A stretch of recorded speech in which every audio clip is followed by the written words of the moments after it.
start the discussion, I would like the panel to introduce themselves one by one. Dan, maybe we can start with you. Great. Thank you. My name is Dan Blondal. I'm the CEO of Nano One Materials. And very quickly, Nano One Materials is in the cathode material space. We're a technology company developing improvements to the way cathode materials are made. We have basically a platform technology that allows us to make all of the sort of current cathode materials that were mentioned up there, and we have our hands in virtually every other sort of advanced material that you had your hands up there for as well too. Sam. Sure, I'm Sam Jaffe. I'm with Addionics. Addionics is an Israel-based company that makes porous current collectors. And forgive the sales pitch here, but these are the current collectors, and if you can see the hand behind it. So it's impregnated with lots of holes in the current collectors, and that's not a cathode technology. But the reason why I'm on the panel is that it is a key enabler of multiple cathode technologies that Manish mentioned earlier, and we'll go into that later on. And I'm Rob Prevet. I'm with Umicore. Umicore is a global materials company, in particular for this purpose, cathode materials supplier. We've been in the industry since the late 90s, supplying the consumer electronics industry first with cathode material and growing with the industry as it's now really been dominated by electric vehicles. We produce cathode material in South Korea, in China, in Europe, and we had a groundbreaking for our North American cathode plant in Ontario, Canada last month. So nice to meet you all. Thanks, everyone. So yeah, just to start things off, maybe with you, Rob, maybe if you could talk about the product portfolio strategy of Umicore, like what sort of segments Umicore is targeting at, particularly, let's say, in the EV market.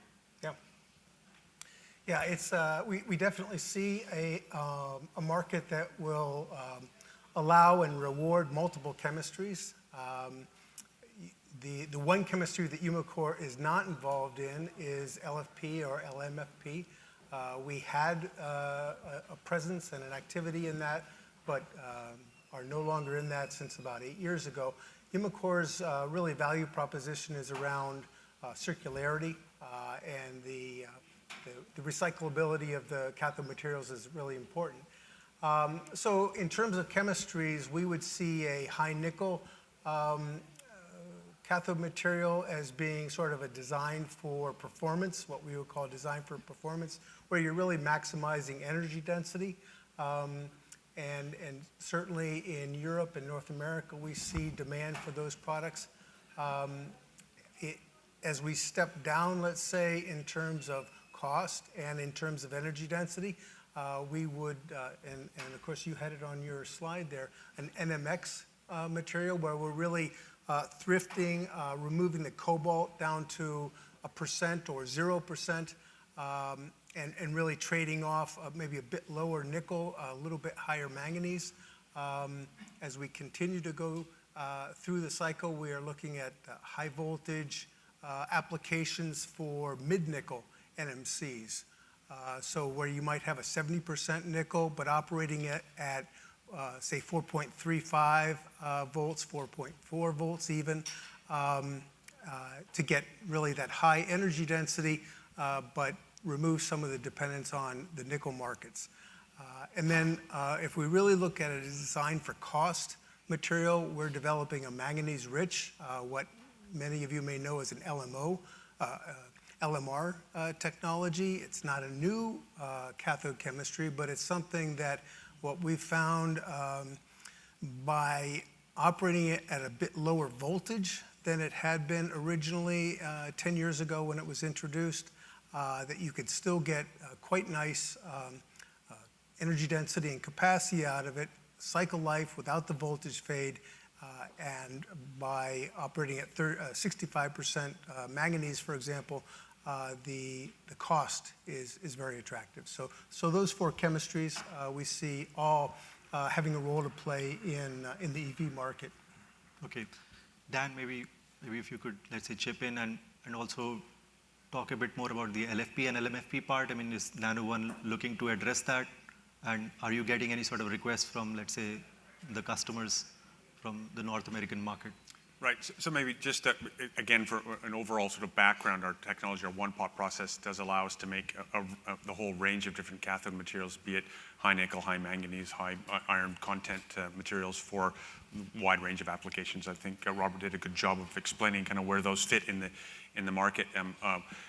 What we're doing is developing process technology, really ultimately with the aim of licensing, packaging out the technology to larger producers. Our first go-to market is in LFP. That's where our technology is most advanced. Lithium iron phosphate. We see lithium iron phosphate as it's a massive market opportunity. It's 60 to 70% market share in China, and there's no reason to believe it won't get there elsewhere in the world. Its prime application has been in heavy-duty applications where the battery is cycled often. So typical applications would be industrial like applications. But as we see mass market electric vehicles, smaller batteries, more cost-effective vehicles, those batteries need to be charged more often. And LFP has the duty cycle to address that, and while delivering a low-cost solution to the mass market appeal. So we think that LFP will play a very dominant role, as it is in China, in the entry-level mass market part of the electric vehicle space. High nickel batteries and manganese-rich batteries will address we think the performance side of electric vehicle batteries for the foreseeable future, and we have our fingers kind of in that. Although I would say they're earlier stages of development. So to go back to your question really about LFP, we see because LFP is essentially is the lowest cost, it's the safest, and it's the longest lasting of the cathode material. So it delivers the best sort of value proposition to the end user, because you get more charges out of it, you get more energy out of the battery over its lifetime. And as a result, we believe it has to be very, very large volume materials. So we think LFP will continue to grow in volume, and really it will get commoditized. It will become a very low-cost competitor in the marketplace. LMFP, which is really the doping of LFP with manganese to improve its energy density, addresses maybe some of the energy density concerns that are related to LFP traditionally. However, those are also being addressed by the new sort of battery pack designs, the cell-to-pack structures that we're seeing, where the energy density at the pack level for LFP is now competing with NMC on various fronts. Not at the super high energy density side of things, but certainly at the mass market level. And so LMFP is kind of this interesting in-between LFP and NMC. And one of the challenges with LMFP is that it is a dual voltage system. It runs at two separate voltages, and it makes it very difficult for the powertrain designers to develop that into a battery. And we're only seeing it being used right now as an additive to NMC to improve the safety of NMC while driving down the cost, because the other kind of raw materials that are coming into it are obviously lower cost. So we see it as an NMC replacement, not an LFP replacement. We see them in totally different kind of market segments. Mass market, low cost, long range, fast charging, and long-lasting LFP batteries. I think that market stands on its own. We see LMFP really carving away at the LFP space, not so much the LFP space. We can make it with our process. We're waiting for the volumes to pick up before it makes any sense, because at the end of the day, we need hundreds of thousands of tons towards millions of tons to really make it cost competitive against LFP. So our focus entirely right now is on the commercialization of LFP.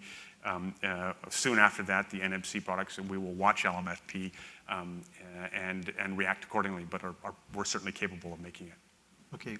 So, I mean, Sam, just over to you. Just a quick add-on to that, which is, having heard Dan and seeing the announcements in the market with respect to a lot of LFP announcements being given by the OEMs in the Western world, particularly the US auto OEMs, and the added point by Dan, which is LMFP acting as sort of like a stabilizing agent with the NMC batteries. How do you think, or what do you think is the path forward for LMFP as a standalone solution? And what do you think is the deterrent, and how it can be resolved going forward? Yeah, I think that LMFP, I think, Dan, your point is very well said, that LMFP really should be looked at as a kind of coming from the bottom up to NMC rather than coming from the middle down to LFP. And at the same time, you have the NMC, the high manganese NMCs that are coming out that are also an NMC or high nickel equivalents with high manganese that are also making the push into that sector. I agree with Dan that LFP is with us for the long haul, and I think that if LMFP can be made in a high density but with the same attributes as LFP, then it replaces LFP altogether. I seriously doubt that that's going to happen.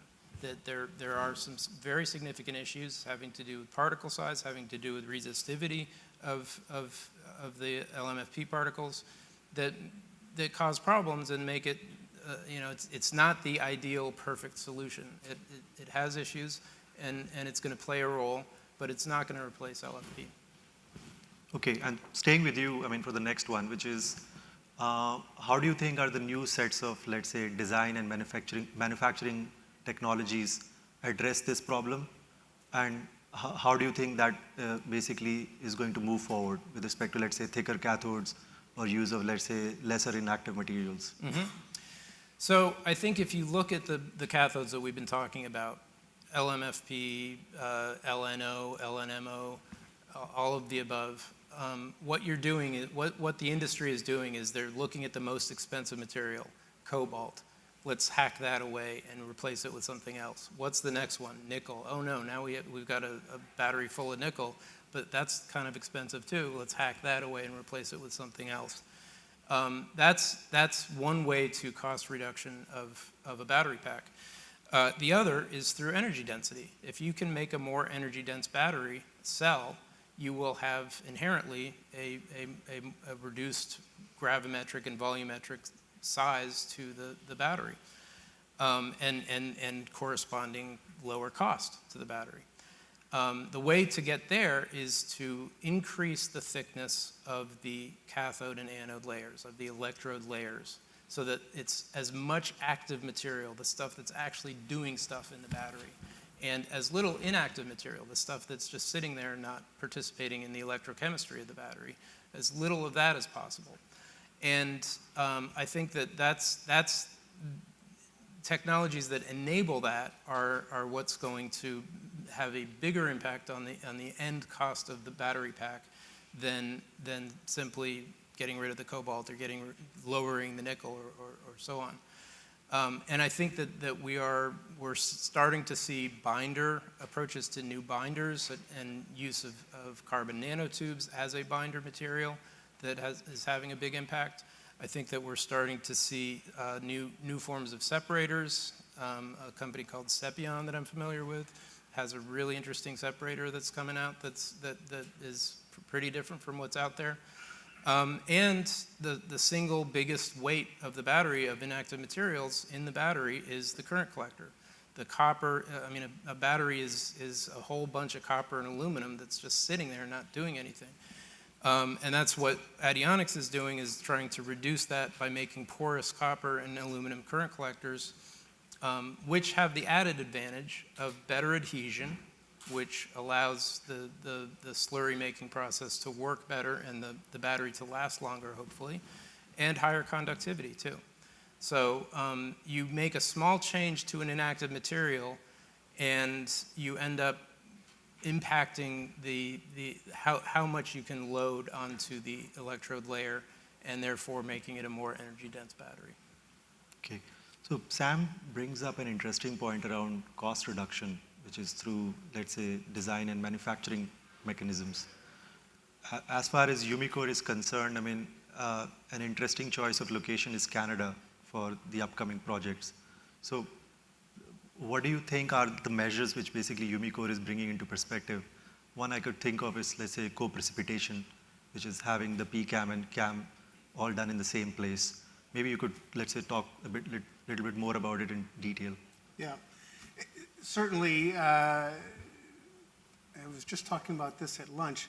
New technologies for increasing throughput and affecting the active material processing are needed, for sure. I think we're still primarily working with technologies that were developed when the lithium-ion battery market was a couple orders of magnitude smaller. And because of the timing, we haven't had the advantage to incorporate new technologies, but you can be sure, as Dan's company is working and others, there is a lot of effort to improve the throughput and all aspects of the material processing. And Umicore is very active there. The reality of it is, though, that we can't wait for those processing to become commercial or to be demonstrated in order to build out the supply chains that are needed today. So Umicore is continuing. I think that's where we certainly look at scale as a key. One of the points that I think is really important, if we look at the manganese-rich materials, is those materials can be made in exactly the same cathode plant as an NMC plant. That's not the case if you're looking at LFP. LFP really needs to be in a standalone plant, so you have a depreciation of capital that is a substantial portion that you need to consider if you have to have a standalone LFP, LMFP plant, as opposed to a plant that can make the variety of four materials that I talked about. The other side, I think, is as we look towards a market that begins to get more mature into the next decade, and we look at recycling, the effect of recycling. These nickel, cobalt, manganese materials, of course, are easily recyclable. So not only do they provide a pathway to avoid continuing to extract primary metals, you can use secondary metals, but you're also avoiding landfills and so on. So I think those are two key components. The other one, of course, would be CO2 footprint, which is important. But I think scale and being able to use depreciated assets are really keys for cost control. Just to follow up on the recycling front, which is, would the CAM facility be able to take black mass or recycled material as a feedstock? Is that possible for now? So Umicore, of course, is more or less a full service supplier. So we don't operate mines, but we buy concentrate from the mines. We do the refining and leaching. We make the PCAM, we make the CAM, and then either battery scrap or end-of-life batteries, we will go through a recycling process to make sulfates, the metal sulfates. So we can definitely take in black mass. We don't need it to be in black mass. The shredding operation really provides no value to us. We would just as soon take the scrap coming from a battery plant or an end-of-life battery, but we can certainly work with that. But yeah, you're exactly right. Those are a economical but environmental pathway to address the metals that Umicore is very active in. I mean, similar question for you, Dan, on that front. Would Nano One be able to take black mass as a feedstock for manufacturing CAM? Yeah, so I can definitely build on that. So I think, Robert, of course, I think Umicore is very familiar with this. Having a multiplicity of sort of inputs is super important to any cathode process. You've got to be able to shift with market availability of your metals and your various sources, and black mass and recycled materials becomes very important. Our approach, and I haven't really gone into any detail about how Nano One is doing this, and this is where we differ. And this is the kind of some of the efficiencies that we're trying to bring to the market, and we are partnered with Umicore in this in a joint development program to look at some of these things. But what it is there's an intermediate where nickel goes to nickel sulfate and then goes to PCAM and then goes to CAM. And our technology allows us to sidestep the sulfate in the middle and eliminate the sulfate waste streams that are generated when you make the PCAM. So we can go directly from nickel metal to a lithiated PCAM. So we actually avoid the additional step there as well. And those efficiencies help on the supply chain side of things. They help remove some of the inefficiencies in the refining stage of the supply chain, but they also allow us to use more efficient furnaces as well. And ultimately, we think we can drive down some of the scaling problems that are related to the very last step, the thermal processing of the materials. All of that being said, our feedstocks, by avoiding the sulfate, we can go from nickel metal powders, manganese metal powders, iron metal powders, or we can go from oxides, we can go from hydroxides, we can go from carbonates, and we can go from black mass. And so the intent, we have at a very early stage development, we are looking at being able to go directly from black mass or from derivatives of black mass without going through sulfate, without creating the sodium sulfate waste stream that is currently part of the hydrometallurgical process for making those intermediate materials.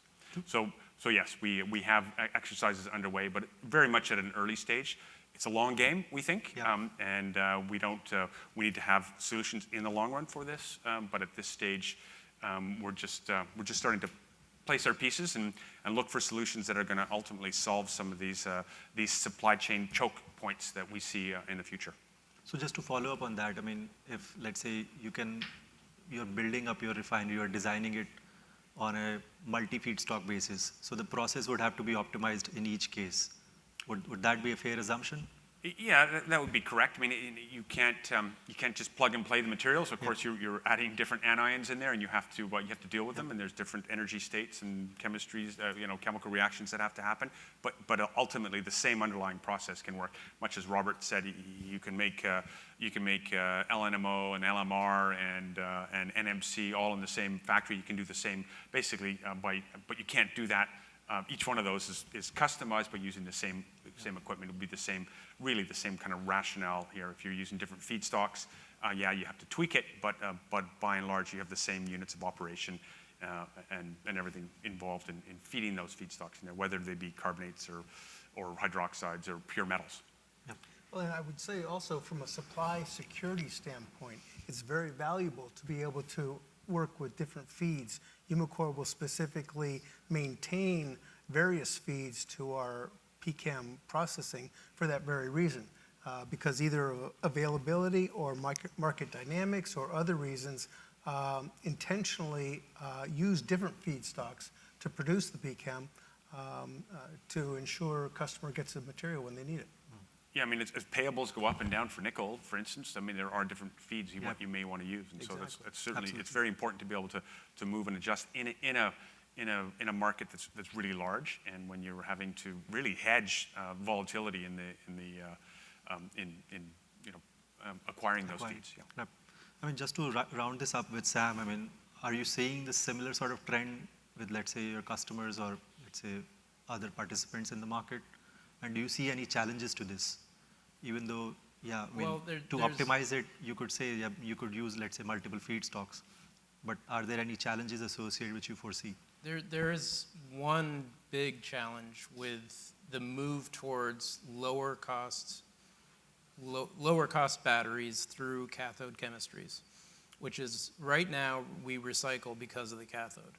The valuable material, the cathodes are very expensive. The valuable material is in the cathodes. And of course, when lithium got up to $80, I was like, oh, this is a no-brainer. The cheaper we go in making the cathodes, the less valuable the recycling black mass is going to be. And this is going to become an issue in 5-10 years when we've got lots of manganese, lots of iron, lots of phosphates in that recycling feedstock that is not necessarily the higher value stuff that's easier to make money on. Right. Okay. Now shifting attention to the location aspects of setting up a CAM plant, given we are seeing the trend of localization or nearshoring of supply chains. Now, I mean, Rob, this is a question to you to start with. Like, what do you think are the key, let's say, metrics or parameters which Umicore has looked at while setting up the plant or deciding to set up the plant in Canada and not the US, given IRA is offering much more credits or, let's say, a cleaner sweep through of credits in terms of Section 45X on supply side, Section 30D on demand side. So if you can, let's say, walk through that process or just explain it. Yeah, to be honest with you, a really key factor, there's about 5 or 6 that are key, but one of the keys that was maybe a bit surprising was our really requirement for 100% green energy. Umicore does not consider nuclear to be green. And if you take nuclear off the table and look in the US, there aren't so many options.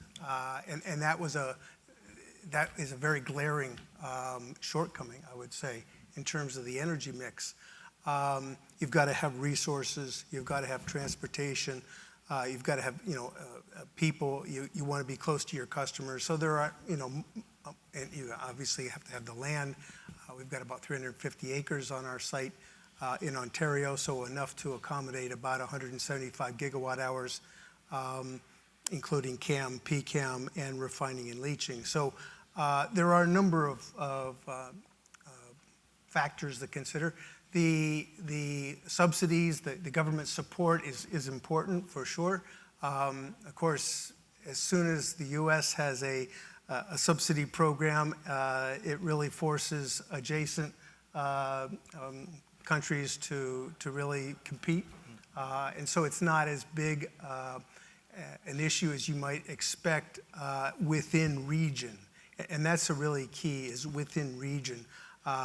Certainly, Spain is not competing with the U.S., but Canada is. And so you have competition there. Yeah, so I think that's, but surprisingly, perhaps, green energy environmentally because green. of the hydropower. Yeah, exactly was a key. And I think really we need to keep our eye on that focus, because there's still going to be scrutiny in how environmentally clean are these EVs. And of course, the cathode presents a large contribution of the CO2 footprint to the battery and thereby to the EV. And of course, after you drive it for a year or so, you've now equalized that, and now you're on the positive side. But we can't lose track of that. And if we look at raw material sourcing and how those raw materials are mined and where they're mined, we really need to continue to I think, stress environment, CO2 footprint and green technology. And Umicore is certainly doing that. Yeah, I mean, Dan, coming to you on this one. I mean, I know you're keen to, let's say. Well, I was just going to add to it, actually, being a Canadian, I think Canada's response to the 45X is what we call the 30% investment tax credit. Right. So that it's the Canadian way of doing it, I suppose, and I think that's obviously that's benefited Umicore's approach in Ontario, and on the green energy front. Certainly renewable energy, we need to move as much of this stuff into renewable energy as possible. I'm actually more of a nuke fan than Umicore is, but at the same time, if we can do it on hydro and we can do it under other renewable energy sources, I think it's much more palatable for the general public anyway. So, to me, I think that's the favorable way to go. But look, that's the first thing you got to do. But then you also have to actually start cutting down the amount of energy we use in making cathode materials. So the first thing is, let's get it under the umbrella of a green energy, a clean energy environment. But then let's also start using that energy in a more sustainable way. How do we reduce the amount of energy we use for the thermal processing? How do we reduce the amount of energy we use in all the processes, not just in cathode, but in the whole supply chain? And that requires technology and innovation and adoption of technology. And to Robert's point earlier, I mean, everyone's just trying to put batteries between wheels today, and we can't stop that. We have to deal with it. We have to go forward with the technology we have. We can't throw that much technology on top of that. Because it's risky.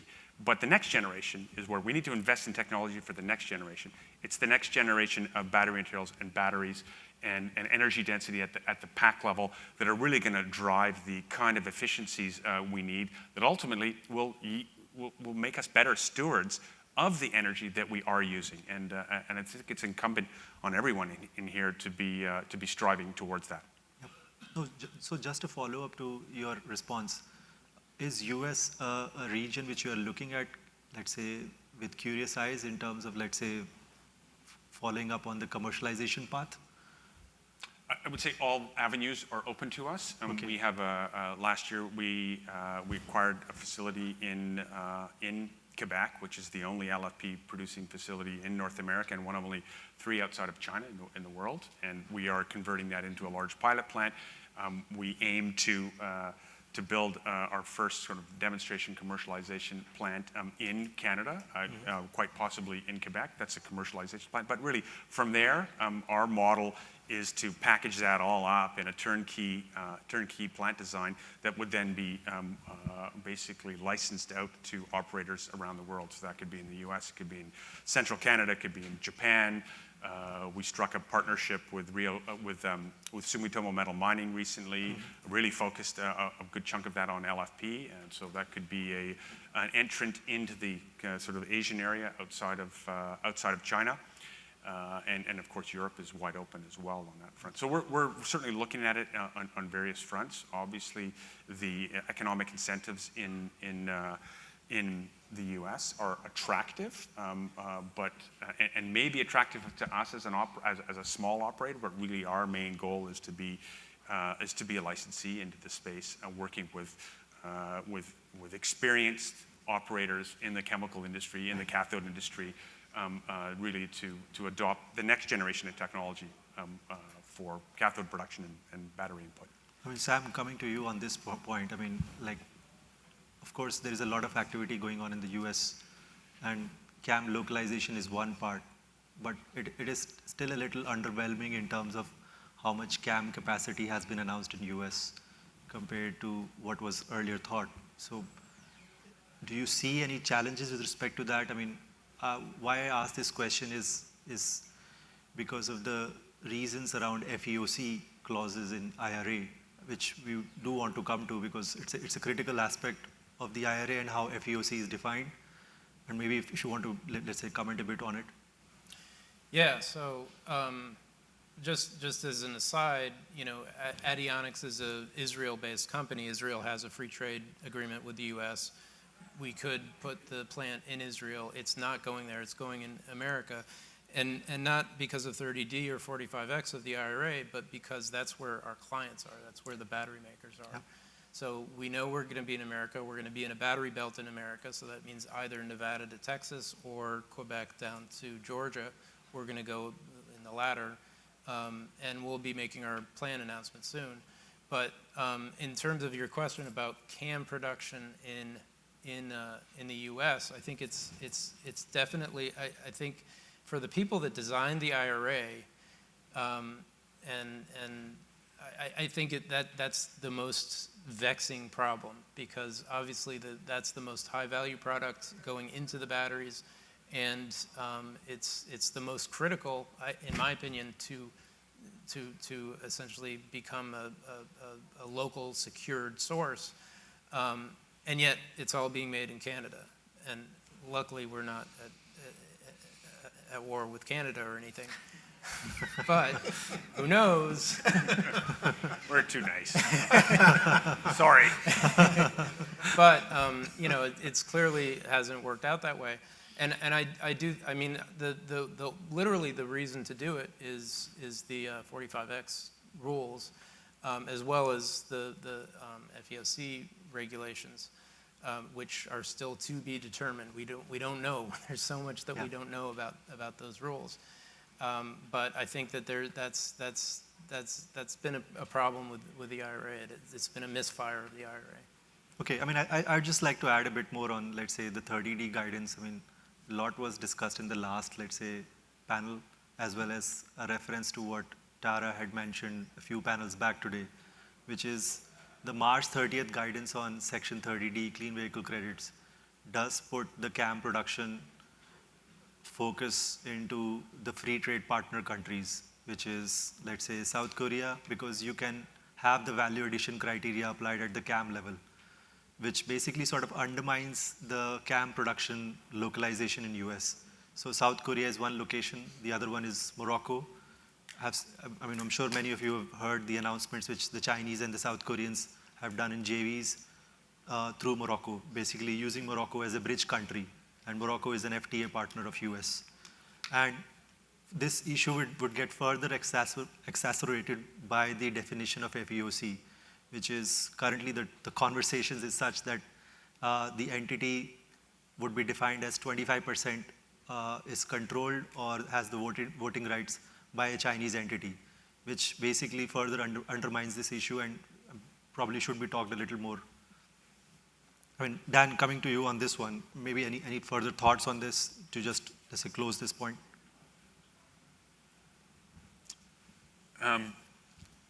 Yeah, look, I think I've definitely thought a lot about this. And probably just to, let's say, interject here, I mean, because this could be sort of like an undermining factor further with respect to, let's say, if US is thought of as a location to set up CAM facilities or localize CAM there.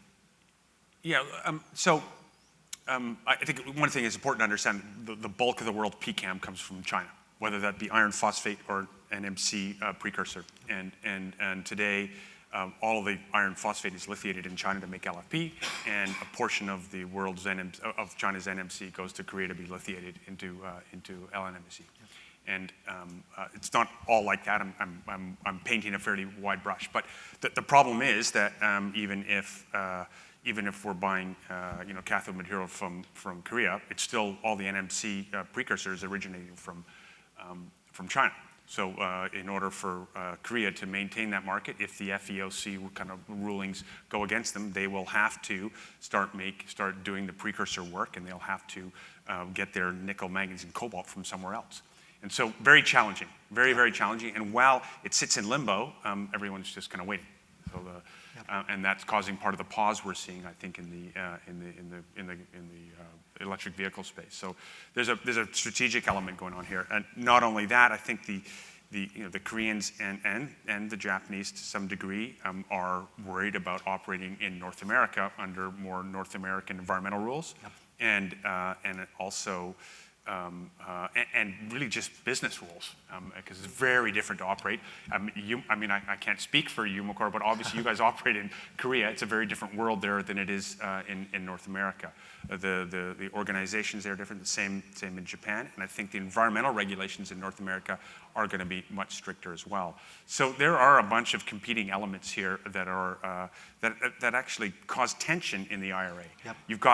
You've got the sort of the climate hawks looking to actually just put as many electric vehicles on the road as possible, as quickly as possible. And then you've got the security hawks looking to securitize all of it and break all the links you can with insecure supply chains like you might get from China. And there's a few kind of in-between scenarios as well. And that's what we're seeing play out right now. And I think,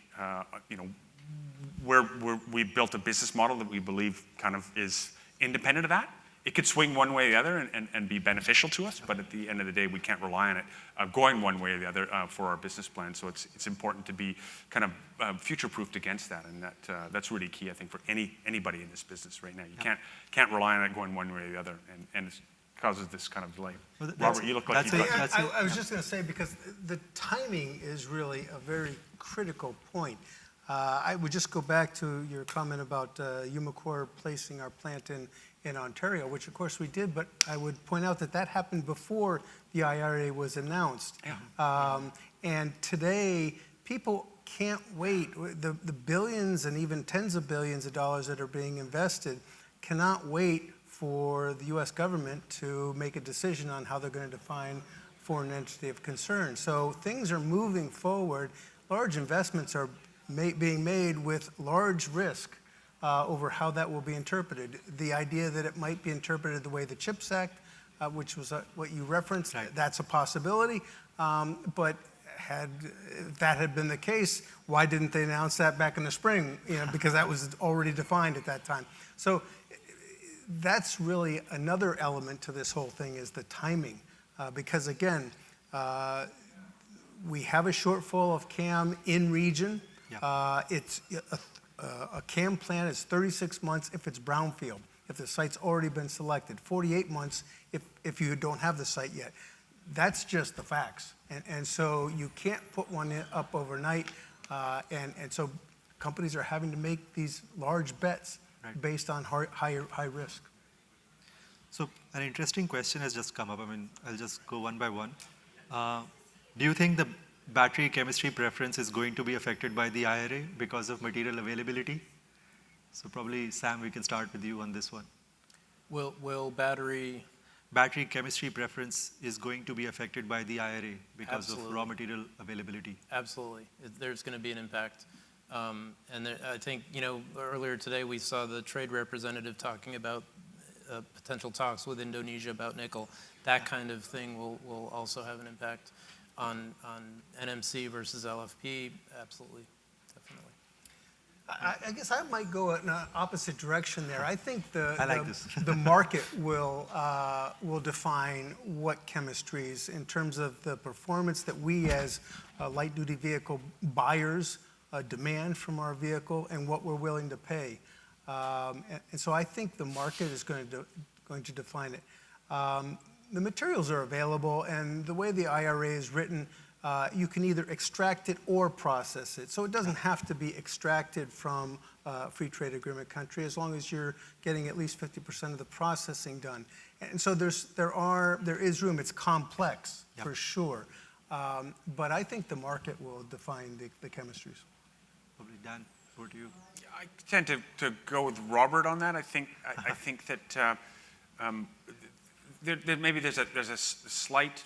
I'm not going to repeat what you said, but there's a slight difference that on the LFP side of thing, and where that comes into play is that iron phosphate, neither iron or phosphorus are critical minerals, and neither of them are going to get judged under the Section 30D as critical minerals, and therefore they can be imported from China without losing the $7,500 credit or the $3,750 part of the credit. And commercial vehicles, and which are exempt entirely. Yeah, and commercial vehicles, but they might fix that actually.